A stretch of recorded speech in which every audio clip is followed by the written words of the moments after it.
শিক্ষাই শক্তি শিক্ষাই শক্তি প্রয়াস নিয়ে হালিশহর ইচ্ছেরানা পৌঁছে গিয়েছিল বাঁকুড়া জেলার রানীবাঁধ ব্লকের দুই প্রত্যন্ত গ্রামের দুই প্রাথমিক বিদ্যালয়।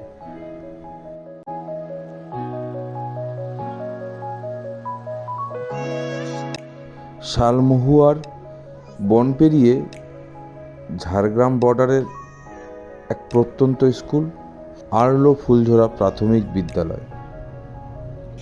আমরা প্রথমে পৌঁছে গেছিলাম সেখানে।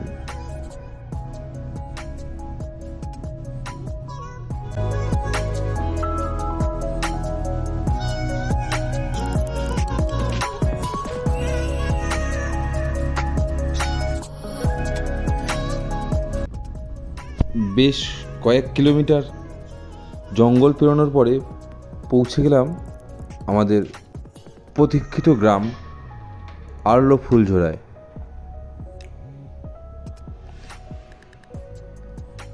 রাস্তা খারাপের দরুন আমরা বিদ্যালয়ের শেষ প্রান্ত পর্যন্ত গাড়িটি নিয়ে যেতে পারলাম না। মাঝ রাস্তায় রেখেই জিনিসপত্র হাতে করে এবং বিদ্যালয়ের শিক্ষকের বাইকের সহযোগিতায় পৌঁছলাম বিদ্যালয় পর্যন্ত।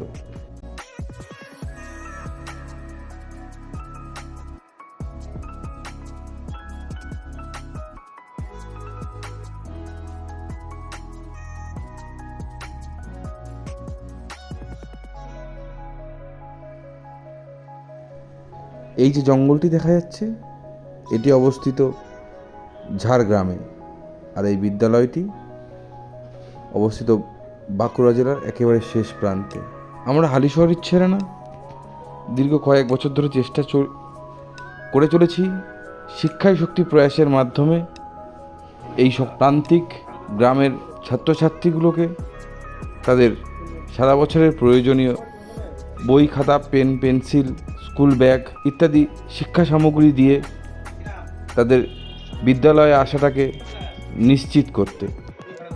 যদিও বিদ্যালয়ে পৌঁছে জানতে পারি আজ বেশিরভাগ ছাত্রছাত্রী বিদ্যালয়ে আসেন। তার কারণ তারাও নাকি তাদের মা বাবার সঙ্গে মহুয়া ফুল কুড়োতে জঙ্গলে গেছে। এটা নাকি তাদের সারা বছরের রুটি রুজির একটা বড় অংশ। তাই আমরাও সিদ্ধান্ত নিলাম বিদ্যালয়ের প্রত্যেকটি ছাত্রছাত্রীর জন্য তাদের শিক্ষা সামগ্রী তাদের শিক্ষকদের কাছেই রেখে আসবো। আর সেই কথা মতন আমরা তাদের হাতে সেগুলো বুঝিয়ে দিয়ে রওনা দিলাম আর এক বিদ্যালয়ের উদ্দেশ্যে, সাতনালা প্রাথমিক বিদ্যালয়।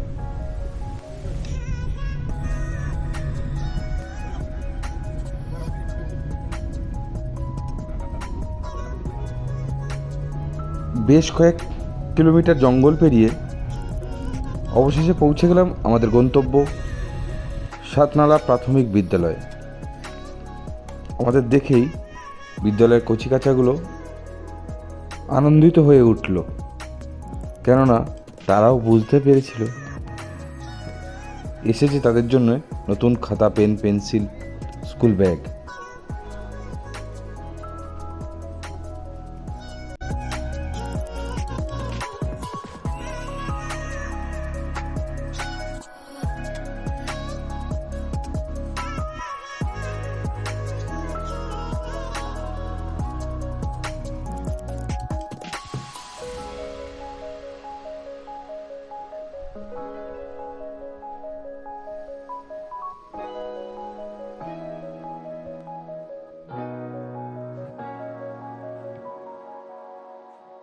আমরাও আনন্দিত এই প্রান্তিক অঞ্চলের ছাত্রছাত্রীগুলোর কাছে তাদের প্রয়োজনীয় শিক্ষা সামগ্রী পৌঁছে দিতে পেরে। এই কোনো কিছুই সম্ভব হতো না যদি না আপনারা ইচ্ছেরানা বৃহৎ পরিবারের সদস্যরা আমাদের সঙ্গে থাকতেন। বিশেষ করে ধন্যবাদ সেই সকল ইচ্ছেরানা বৃহৎ পরিবারের সদস্যকে যারা এই প্রয়াসে আমাদের বিশ্বাস করে সাথে ছিলেন, পাশে ছিলেন।